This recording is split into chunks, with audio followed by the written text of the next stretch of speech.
बिस्मिल्लाहिर्रहमानिर्रहीम। अस्सलामु अलैकुम वरहमतुल्लाहि वबरकातुहू। अगर आप किसी ऐसी मुश्किल में हैं, किसी ऐसी परेशानी में हैं जिससे आपको निकलने का कोई रास्ता नज़र नहीं आता, तो इस अमल को करें। इंशाअल्लाह ताला अल्लाह पाक के फजलो करम से आपकी मुश्किल आसानी में बदल जाएगी। इस अमल को करने वाला कभी भी नाकामो नामुराद नहीं हुआ। ये अमल हर मुश्किल से निकलने का रास्ता मुहैया करेगा। रोजगार की परेशानी हो, पहाड़ जैसा कर्ज हो, नौकरी, शादी, जहेज का मसला हो, घरेलू उलझनों से परेशान है, खानदानी झगड़े, नाचाकियां, औलाद की बेहरारवी या औलाद का नाफरमान हो जाना, वीजे का मसला हो, बेबरकती का मसला हो, दुश्मन हासिदीन आपको इतना तंग करते हो कि आप थक चुके हो, शैतानी असरात से तंग आ चुके हैं, तवीलुल इलाज और लाइलाज बीमारियों से परेशान हैं और उनसे निजात चाहते हैं, तो ये अमल तीरे बाहदफ है। इस अमल को करने वाले को नेकी, पाकीज़गी मिलेगी, दिल नुरानी होगा, जिक्र तिलावत में दिल लगेगा, बुराई बदखारी खुद इससे बचेगी और जहनी टेंशन का तो ये आखिरी इलाज है। बंदिशों, सिफली अमल और सख्त तरीन जादू जिन्नात के लिए ये अमल नंगी तलवार है। अगर आप चाहते हैं कि आपकी दुआएं कबूल हो जाएं, तो हर फर्ज नमाज की पाबंदी करना शुरू कर दें और उसके बाद हर फर्ज नमाज के बाद कोशिश करें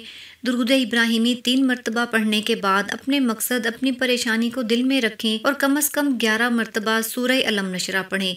अगर आपके पास टाइम कम हो तो आप 7 मरतबा अपने मकसद को दिल में रख कर 7 मरतबा सूरह अलम नशरा पढ़ें। सूरह अलम नशरा पढ़ने के बाद अपने मकसद के हसूल के लिए दुआ करें, ए अल्लाह, मेरे सब मामले तेरे सामने आया हैं, मैं कुछ भी करूं, मैं कुछ भी कहूं, तो हर बात से बखूबी आगाह है, तू मेरे सारे मसाइल जानता है और मेरे सारे वसाइल से भी वाकिफ है। ए अल्लाह पाक, मैं बहुत कमजोर हूँ और मेरी ख्वाहिशें मेरे वसाइल और मेरी ताकत से बहुत ज्यादा हैं। मैं जब भी किसी काम के लिए फैसला करता हूँ उसके अंजाम से बेखबर होता हूँ, लेकिन तू उसके अंजाम से वाकिफ होता है। ए अल्लाह पाक, हर मामले में मेरी मदद फरमा और मेरे हर उस फैसले को मेरे लिए आसान कर दे जिसका अंजाम मेरे लिए बेहतर है, और हर उस काम से मुझे दूर रख जिसका अंजाम मेरे लिए बेहतर नहीं और जो मेरी मुश्किलात में इजाफा कर दे। ए मेरे अल्लाह पाक, मेरे लिए आसमान से आसानियाँ और बरकतें नाजिल फरमा और हर लम्हा मेरा हामियो नासिर हो जा। आमीन। अल्लाह पाक से अपने मकसद के हसूल के लिए पूरी तवज्जो, यकीन और ध्यान से दुआ करें। इंशाअल्लाह ताला सूरह अलम नशरा और नमाज की पाबंदी से आपके सारे मसाइल हल हो जाएंगे। अल्लाह पाक आपकी सारी दुआएं कबूल फरमाए। आमीन।